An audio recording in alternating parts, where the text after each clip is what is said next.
നമസ്കാരം. പേരെന്തായിരുന്നു? എൻ്റെ പേര് TK ഫിലിപ്പ് എന്നാണ്. ചേട്ടാ, ഇപ്പോൾ പാലക്കാട് വാശിയേറിയ ഒരു പോരാട്ടം നടക്കുകയാണല്ലോ. എങ്ങനെ കാണുന്നു ഇവിടുത്തെ ഒരു മൊത്തത്തിലുള്ള സ്ഥിതി എന്താണ്? ഇവിടുത്തെ സ്ഥിതി എന്ന് പറഞ്ഞു കഴിഞ്ഞാൽ ശോഭാ സുരേന്ദ്രനെ വിജയിക്കും എന്നുള്ളത് ഉറപ്പുണ്ട്. ശോഭാ സുരേന്ദ്രൻ അങ്ങനെ പറയാനുള്ള കാരണം എന്താ? കാരണം എന്താണെന്ന് വെച്ച് കഴിഞ്ഞാൽ ശോഭാ സുരേന്ദ്രൻ ഇപ്പോൾ ഈ BJP ക്രൈസ്തവർക്ക് വേണ്ടി സഹായിക്കുന്നുണ്ട്. ക്രൈസ്തവരെ ഞാൻ എൻ്റെ കുടുംബവും ഞങ്ങൾ പണ്ട് പോലെ ജന്മനാൽ മുതൽ കോൺഗ്രസ്സുകാരാണ്. എൻ്റെ കുടുംബത്തിൻ്റെയും എനിക്ക് വേണ്ടപ്പെട്ടവരെ, നാട്ടുകാരെ, വീട്ടുകാരെ എല്ലാവരെയും ഞങ്ങൾ ശോഭാ സുരേന്ദ്രനെ സഹായിക്കും. ചേട്ടൻ ക്രൈസ്തവനാണോ? അതെ, ക്രൈസ്തവനാണ്. അപ്പോൾ ഇത്തവണ പാലക്കാട് താമര വിരിയും എന്നാണ് പറയുന്നത്. തീർച്ചയായിട്ടും താമര ഒരു മാറ്റം വേണം. അതിന് ശോഭാ സുരേന്ദ്രൻ ജയിച്ചേ പറ്റൂ. ഇപ്പോൾ ഇവിടുത്തെ ഈ രാഹുൽ മാങ്കൂട്ടം MLA അദ്ദേഹത്തിന്റെ പ്രവർത്തനങ്ങളെ സംബന്ധിച്ചൊക്കെ വലിയ വിവാദങ്ങളും വിഷയങ്ങളൊക്കെ ഉണ്ടായിരുന്നല്ലോ. അതൊക്കെ ഇപ്പോഴും ജനങ്ങളുടെ ഇടയിൽ നിലനിൽക്കുന്നുണ്ടോ? തീർച്ചയായിട്ടും ജനങ്ങളുടെ ഇടയിൽ നിലനിൽക്കുന്നുണ്ട്. ഇത് ഈ നമുക്ക് നിയമപരമായിട്ടല്ലാത്ത കാര്യങ്ങൾ അല്ലെങ്കിൽ ആ തെറ്റുകൾ ഒക്കെ എല്ലാവർക്കും അറിയാവുന്ന കാര്യമാണ്. അതിനെ പിന്തുടർന്ന് ഒരു ഫാമിലിയോ അല്ലെങ്കിൽ അങ്ങനെ പോകുമെന്ന് എനിക്ക് തോന്നുന്നു. എൻ്റെ കുടുംബത്തിൽ നിന്നാരും പോകും. അപ്പോൾ നിങ്ങൾ കുടുംബപരമായിട്ട് കോൺഗ്രസ്സുകാരായിരുന്നു, എല്ലാവരും മാറി ചിന്തിക്കാം? അതെ, ഞങ്ങൾ മാറി ചിന്തിക്കാണ്. എൻ്റെ വീട്ടുകാരും എൻ്റെ നാട്ടുകാരും എനിക്ക് വേണ്ടപ്പെട്ടവരും ഇവിടെയുള്ള പാലക്കാട്ടുള്ള ആൾക്കാരും മാറി ചിന്തിക്കുന്നുണ്ട്.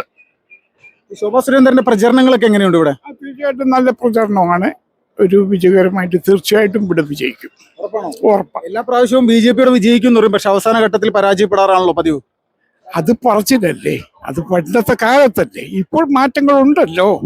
നരേന്ദ്രമോദിയുടെ വികസനം അത് ശോഭാ സുരേന്ദ്രൻ ഇവിടെ കൊണ്ടുവരും എന്നുള്ള തീർച്ചയാണ്.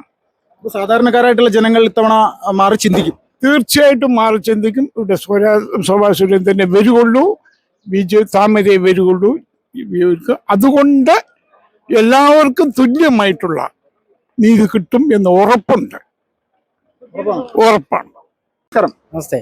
മോദിയെ കണ്ടിരുന്നോ? മോദി കണ്ടു. എങ്ങനെയുണ്ടായിരുന്നു പരിപാടി? നല്ല പരിപാടിയായിരുന്നു. കേരളത്തിൽ എന്താണ് BJP സാധ്യതകൾ ഇത്തവണ? ഇലക്ഷൻ കഴിയുമ്പോൾ 0 ആവുമോ? ഒന്നുമില്ല, 100% ശോഭ ചേച്ചി ജയിക്കും. ഉറപ്പാണ്. ഈ ജയിക്കും എന്ന് പറയുന്നതിന്റെ പ്രധാനപ്പെട്ട കാരണം എന്താണ്? ഇപ്പോൾ പോയ കോൺഗ്രസിന്റെ MLA അറിയാം, ഒരുപാട് പീഡനങ്ങളും കാര്യങ്ങളൊക്കെ നടന്നുകൊണ്ടിരുന്നല്ലേ. ഇപ്പൊ പിന്നെ പുതിയൊരു കോമാളിയായിട്ടുള്ള ഒരു പിഷാരടിയാണ് ഇപ്പൊ നിർത്തിയിരിക്കുന്നത്. ഇന്നലെ തന്നെ ഒരു റോഡ് ഷോ കണ്ടിരുന്നു. ആരും തന്നെ ഒന്നും ആളില്ല, ആകെ 4 വണ്ടി മാത്രമേ ഉള്ളൂ. അതിലൂടെ തന്നെ നമുക്ക് മനസ്സിലാകാം ശോഭ ചേച്ചി 100% ജയിക്കും. ഈ പാലക്കാട് മുനിസിപ്പാലിറ്റി കഴിഞ്ഞാൽ പിരായിരി പോലെയുള്ള പഞ്ചായത്തുകളിൽ BJP അതൊക്കെ ഉണ്ട്, മാറ്റം ഉണ്ട്. പിരായിരി കുറച്ച് മുസ്ലിംസിന്റെ ഇത് കൂടുതലാണെങ്കിലും കൂടിയിട്ട് ഇപ്രാവശ്യം അതൊക്കെ നമുക്ക് മറികടക്കാൻ നമുക്ക് സാധിക്കും. എങ്ങനെ, ഏത് തരത്തിലേക്ക് അതിനുവേണ്ടിയുള്ള സംഘടനാ സംവിധാനം തയ്യാറാക്കിയിട്ടുണ്ട് BJP? പ്രവർത്തനമുണ്ട് ഈ മേഖലയിലൊക്കെ സജീവമായിട്ട്? ഉണ്ട്, പ്രവർത്തനമുണ്ട്. ഇപ്പോ ഈ നരേന്ദ്രമോദി വന്ന സമയത്ത് ഒരുപാട് ആളുകൾ ഈ പരിപാടിയിൽ പങ്കെടുത്തിട്ടുണ്ടല്ലോ. തീർച്ചയായിട്ടും ഇതൊക്കെ ഭാവിയിൽ വോട്ടാകുമെന്ന് പ്രതീക്ഷിക്കുന്നു. 100% വോട്ടാവും. ഉറപ്പാണ്. ഇപ്പൊ ശോഭ ചേച്ചി പല ഘട്ടങ്ങളിലും ഇവിടെ ഇതിനു മുന്നേ ഒരു തവണ മത്സരിച്ചിട്ടുണ്ടായിരുന്നു. അപ്പൊ അന്നും പരാജയപ്പെടുന്ന ഒരു അവസ്ഥ ഉണ്ടായിരുന്നു. അപ്പോ ഇപ്പോ അത് വിജയത്തിലേക്ക് എത്തുമെന്ന് പ്രതീക്ഷിക്കുന്നതിന്റെ പ്രധാനപ്പെട്ട കാരണം എന്താ? പ്രധാനപ്പെട്ട കാരണം എന്ന് വെച്ച് കഴിഞ്ഞാൽ, ഒന്നാമത്തത് ഇടതുപക്ഷത്തിന്റെയും അവരുടെയൊക്കെ വികസനം ഒന്നും തന്നെ നമുക്ക് ഈ ഇതിനു വേണ്ടിയിട്ട് ഒന്നും ചെയ്തിട്ടില്ലല്ലോ. പിന്നെ മുൻ MLA ചെയ്ത പ്രവർത്തികളൊക്കെ തന്നെയാണ് ശോഭ ചേച്ചി. ഒന്നാമത്തത് എവിടെ നിന്നാലും വോട്ട് ശതമാനം 100% വർദ്ധിച്ചിട്ടുള്ള ഒരു ഇതാണ്. ഇപ്രാവശ്യം ശോഭ ചേച്ചി 100% വർദ്ധിക്കും തന്നെയാണ്, ജയിക്കും തന്നെയാണ് ഞങ്ങളുടെ എല്ലാവരും. പാലക്കാട്ടെ LDF സ്ഥാനാർത്ഥിയെ അറിയുമോ? അറിയാം. ആളുടെ പ്രവർത്തനങ്ങൾ എങ്ങനെയാണ്? ആളിപ്പോ വന്നതല്ലേ, തുടക്കത്തിൽ വന്നതല്ലേ. നേരത്തെ മുൻ കോൺഗ്രസിൽ നിന്ന് വന്ന ഒരാളാണ്.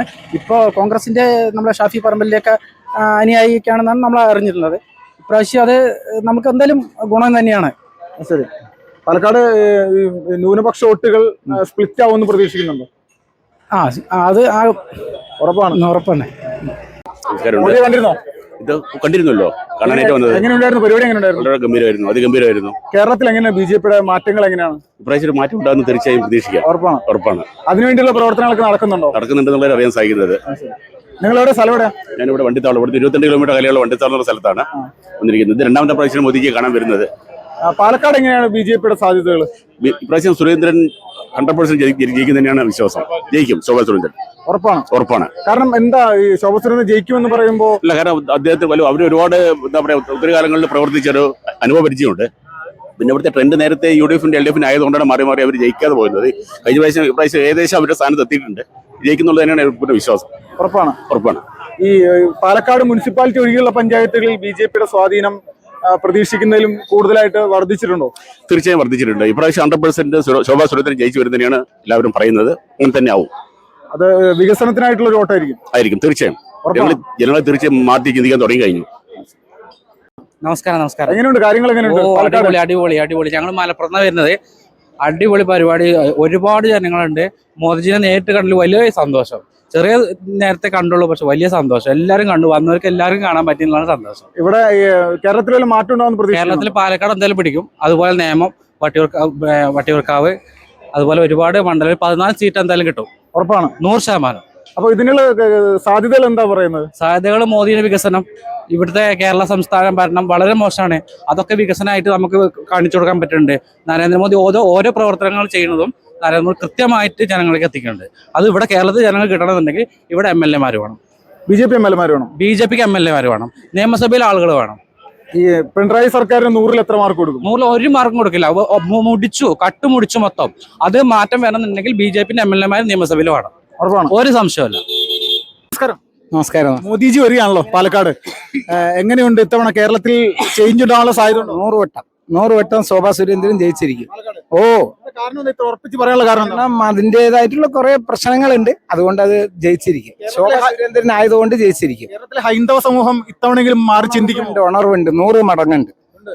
ഞങ്ങളുടെ സന്യാസി സഭന്റെ യാത്രയൊക്കെ ഉണ്ടായിരുന്നു, അതിന്റെയൊക്കെ ഗുണങ്ങൾ 100 വട്ടം ഉണ്ട്. ഹിന്ദു ഏക കുടുംബമായി വരും. കേരളത്തിൽ ഹിന്ദു സമൂഹം സംഘടിതമായിട്ട് BJP വോട്ട് ചെയ്യുമെന്നാണ് പ്രതീക്ഷ. ഉറപ്പ്. നല്ല മാറ്റം വരും. പക്ഷേ ഈ ജമാഅത്ത് ഇസ്ലാമി പോലെയുള്ള സംഘടനകളെ ചേർത്ത് പിടിച്ചുകൊണ്ട് UDF നിൽക്കുക. അവര് വേറെ, ഞങ്ങൾ വേറെ. അവര് കാര്യം നമ്മൾ ചിന്തിക്കേണ്ട ആവശ്യമില്ല. BJPക്ക് സാധ്യത തന്നെയാണ് 100 വട്ടം. നമസ്കാരം. മോദിജിയെ കാണാമെന്നാണ്? മോദിജിയെ കാണാമെന്നാണ്. മോദിജി ഇപ്രാവശ്യം കേരളത്തിൽ ഇലക്ഷൻ പ്രചരണമായിട്ടാണല്ലോ വരുന്നത്. കേരളത്തിൽ ഇത്തവണ എന്തെങ്കിലും മാറ്റങ്ങൾക്കുള്ള സാധ്യത ഉണ്ട്? 100% ഉറപ്പാണ്.